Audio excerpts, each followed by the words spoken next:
How many of you heard that saying, the best way to eat a plate of frogs is to start with the biggest one? Yeah. Yeah. So, we're talking about the 4 spiritual laws of success by Edwene Gaines. I have read a lot of prosperity books. I've taken a lot of prosperity classes. I have taught a lot of prosperity classes. And every single one of them talks about tithing. And I want to talk to you about tithing today. And I'm doing it today because guess what? We are not in a campaign. So there's no, oh, she's doing this because she wants everybody to step up and give more. What I want you to hear today, so how many, when you hear the word tithing, kind of have that, come on, nobody? Everybody's good with, okay, thank you, Thomas. A lot of people have a reaction either from what they expect when a minister starts talking about tithing, and here's the truth, most ministers don't. When they have a tithing discussion, they usually bring in a guest speaker. I'm serious. I am serious. They usually bring in a guest speaker because the guest speaker can say all kinds of stuff and then they leave and the community's like, oh yeah, okay, that was fun. And normally what they'll do is they'll bring in Edwene Gaines. Because if you're going to bring in somebody that's going to walk her talk and kind of put the rubber to the road, so to speak, it would be Edwene. It's probably why she's my favorite. We're going to talk about tithing today, not about what it can do for Genesis, not about how it's going to make me look or feel, because that would never be the case anyway, but just in case you thought that. We're going to talk about tithing as a spiritual practice that will open up your level of being able to accept prosperity in your life. So there are 4 spiritual laws of prosperity in her book. Tithing is the first that she talks about. That's eating the big frog first, because that's what we're most uncomfortable talking about. That's what I meant by that. If you have a plate of frogs, get rid of the big one first if you have to eat them. The second one is to set goals. The third one, it's another community favorite. We're going to talk about forgiveness. I know how we all love to talk about forgiveness because we always assume, oh, I've forgiven everybody, I'm good. And then you start talking about forgiveness and people start to cry and they realize, well, maybe not everybody.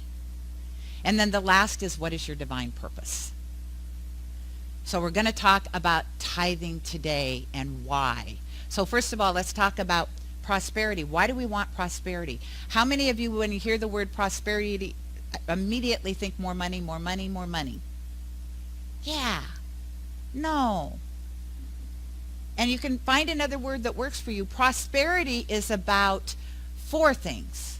Prosperity is about, how about this that houses the divine? This thing we call our human body. Do we not want it to be healthy and vital and flexible and easy to get along with? So we want to be prosperous in our health, correct? How about our relationships? Your relationships with your loved one, be immediately look to Barb. How about the relationships what they have with their friends that just moved back? How about your relationships with people in this community? Do you not want those to be healthy? Do you not want to attract more people into your life that love and support you unconditionally? And the third one is your career or your divine purpose. Are you doing what brings you joy? Are you expressing yourself in a way, even if it's not your 8-to-5 job or your 9-to-5 job, are you expressing yourself in a way that absolutely brings you joy? And then the last one, yeah, your financial good. Your financial good is part of prosperity. So why do we talk about tithing? First of all, who knows other than B? Sorry to pick on you, B. Who knows what the word tithe means? Yes, Phil. Yes, 10%. So here's the deal. If you give more than 10%, you're not technically tithing. You're tithing plus. The word tithe actually means 10%. I am giving 10% of all the money that comes into me. All of it. Why do I do that? Why is it 10%? Yes. Thank you, Phil. It's appreciation for what you have. It's telling God thank you. So you tithe where you're spiritually fed.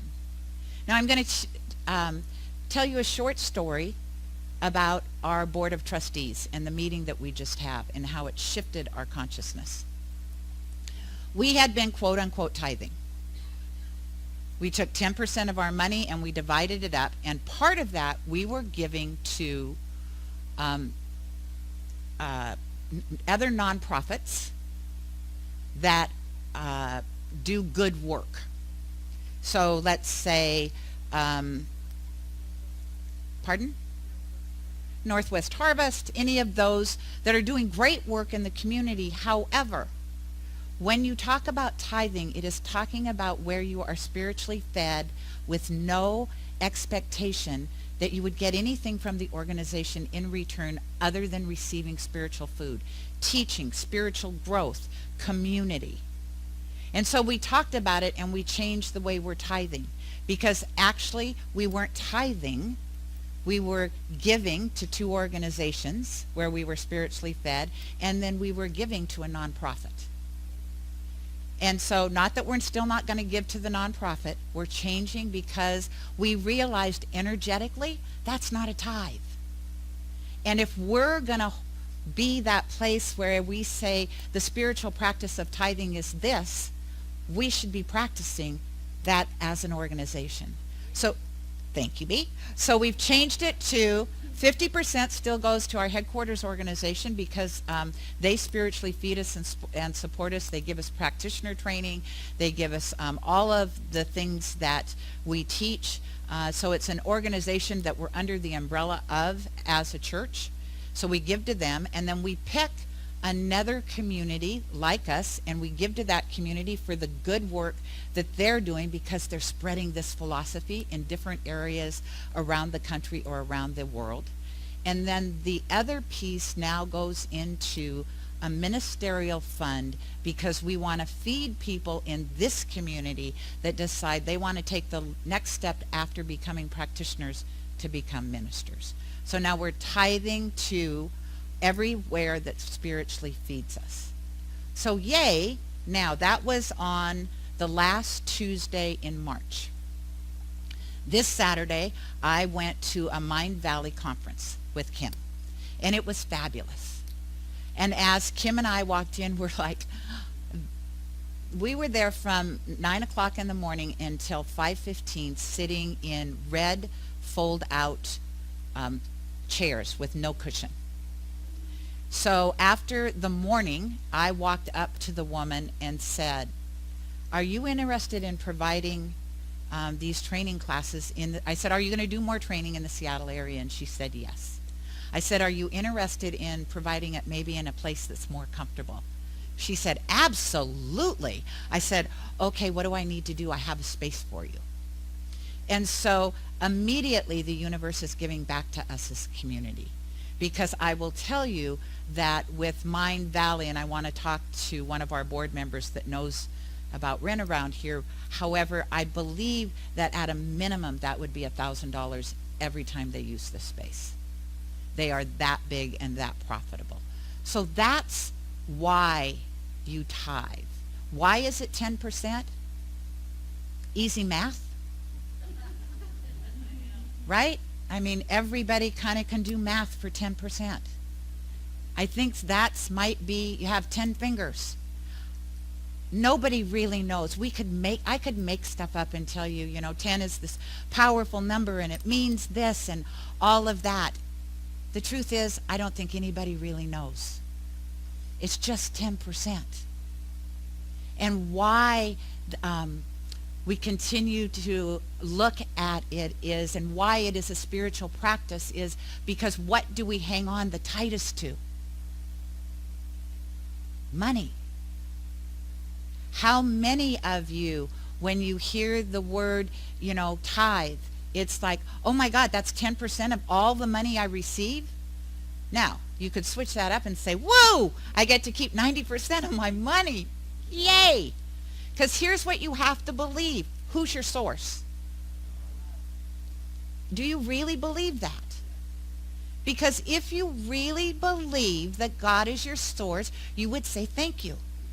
How you say thank you is by giving to this community, if this is your spiritual home. If you split your spiritual home between here and Amazing Grace, then you split your tithe if you're tithing to the two communities.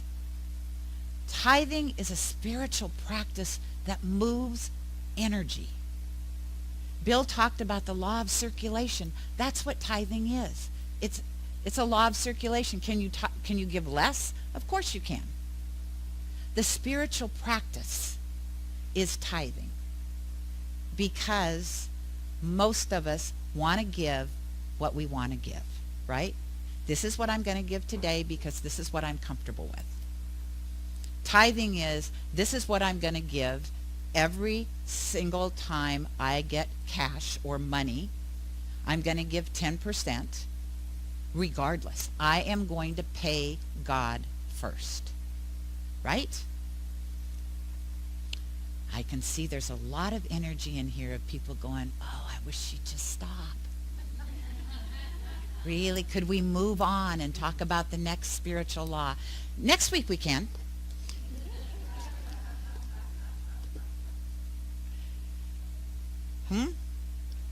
Yeah. Well, don't leave. But, I mean, come back then for more. So you tithe on all the cash you receive. You do not have to tithe, because some people go a little crazy. Like, oh, I bought a dress for $50 and it was really $75, so I need to tithe on the difference. No, you don't. You can if you want to. However, tithe really is the money you receive, right? The money that you receive. I lost my train of thought. I'm sorry. So I have another example of how tithing has worked in my life. And I know how many people have tithing stories? Yeah. So I'll share one. When I was a minister in 2010 and just starting out building a community, the only income I had was from the center. My husband was the music director, so we both counted on the center for our good. And I started to tithe. And there were times I would write that check and think, okay, faith. I got to have faith. And so when I turned 60, and many of you know I was born on leap year, so I was actually just 15. I was actually, to show you how tithing works, you have to actually go, oh, there's unexpected income or good in my life. I had a friend who had a condo in Park City and said, we would like you and Paul to come with us to Park City for a week. They had a timeshare. So for a week, I got to stay in Park City, Utah for $240 the entire week. The airplane ticket, because we bought it at the right time, for the both of us was like $275 from Santa Fe to Park City.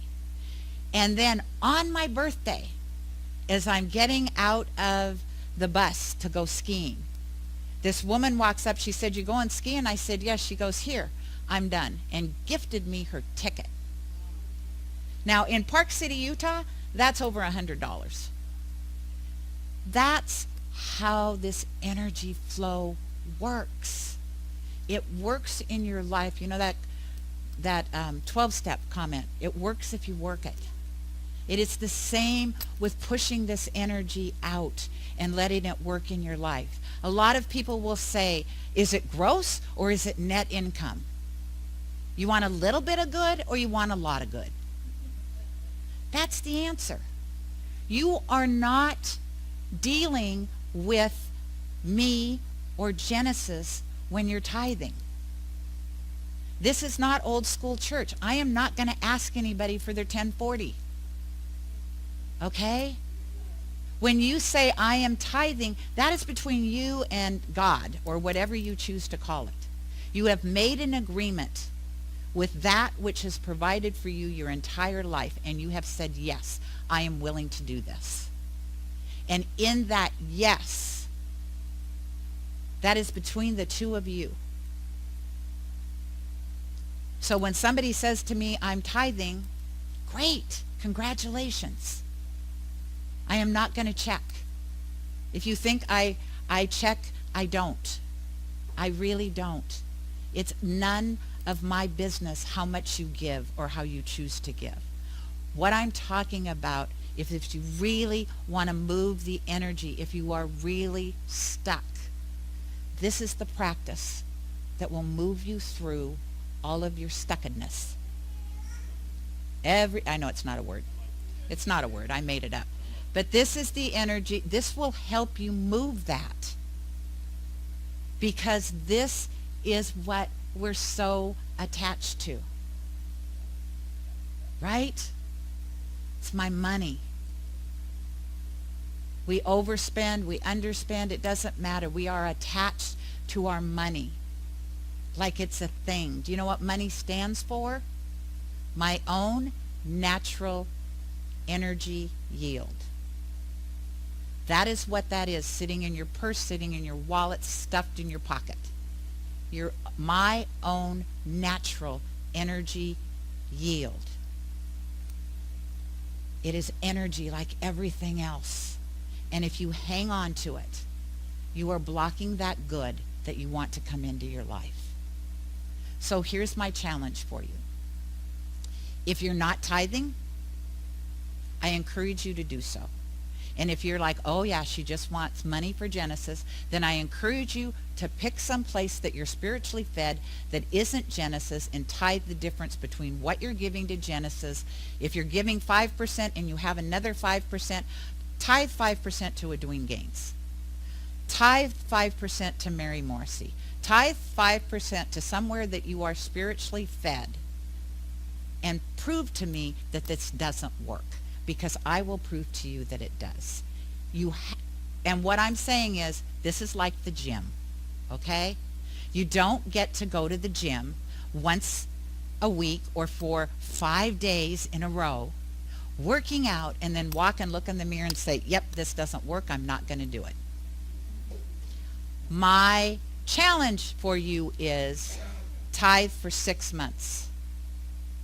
6 months straight. Tithe, and watch the universe say thank you back. Any questions? Pardon? At 11:30. All right, so let's pray. So as we stand in this energy of the divine, knowing that it is over us, around us, through us, as us, we are steeped in that which has always been, always will be, and is right here and right now. It is the very fiber of who we are. It is our source. It is our supply. It is our sustenance. And so as we feel into that, as you take a breath, breathing in all of that oxygen that is filled with all of those molecules and divine stuff. And as you breathe out and allow your body to relax and sink into the truth of who you are, I invite you to say yes. God is my power, my presence. God is that which supplies to me. And I give back to it freely and effortlessly, for I know that it is my source and supply. And so in knowing that for myself, I know it for everyone here, that we are abundant creatures, each one of us living, breathing organisms in that thing itself that always has been and always will be. And in that, we just take rest, knowing that everything that comes to us does not come from our job.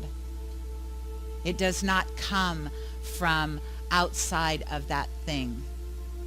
It provides. It says yes. It is that which answers each intention, each prayer. And so I give thanks for that, knowing that as we play in these 4 spiritual laws, as we learn to live and breathe into our magnificence, that each one of us opens up and allows our heart to expand and say, yes, I am ready to receive. And so I give such great thanks for that. I give thanks for everyone here who is willing to be willing to step into their greatness, to be bold and unafraid. I turn all of these words over into the law as I just breathe in and say, thank you, God. Thank you, thank you, thank you for this time in this space. Knowing it is done, it is absolutely complete. As the words have been spoken, the universe has said, yes, I let go and let God, and together we say, and so it is. Namaste.